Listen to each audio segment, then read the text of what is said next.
الموشن جرافيك شنو هو وليش بدأ ينتشر هذا الانتشار السريع؟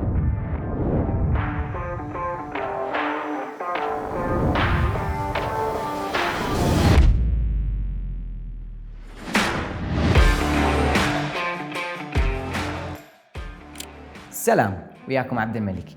أول شيء لازم نعرف شنو هو الموشن جرافيك. الموشن جرافيك هو دمج الصوت مع الصورة لخلق إحساس بالحركة، أو ببساطة تحويل التصميم الجرافيك الثابت إلى متحرك مع بعض المؤثرات الصوتية والموسيقى.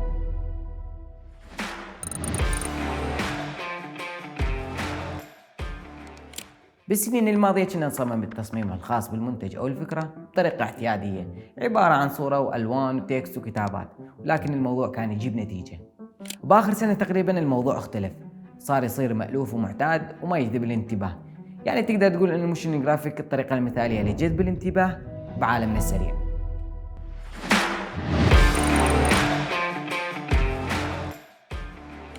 زين، شلون أسوي الموشن جرافيك؟ أول شغلة منتهين منها إنك تعرف تصمم، والشغلة الثانية لازم تتعلم برامج أساسيات اثنين، هم أدوبي بريمير ولا أفتر إفكت. أول شيء تفتح صفحة جديدة ببرنامج الفوتوشوب بقياس فيديو طولي 4K أو Full HD حسب أنت احتياجك. بعدها تبدي تضيف العناصر من ناحية الكتابة والصور والألوان والشعار وهاي الأمور.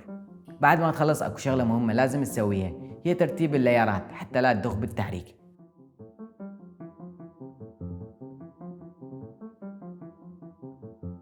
بعدها تحفظ المشروع بأي مكان وتفتح برنامج الأفتر إفكت وتضيف المشروع، وبعدها تبدي تحرك العناصر من ناحية البوزيشن والسكيل وهاي الأمور.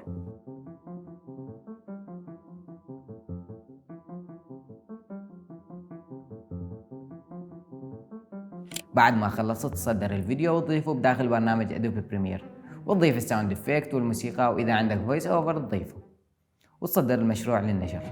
وبس والله، هذا كان فيديو اليوم. كان وياكم عبد الملك جاسم، واشوفكم بفيديو جديد.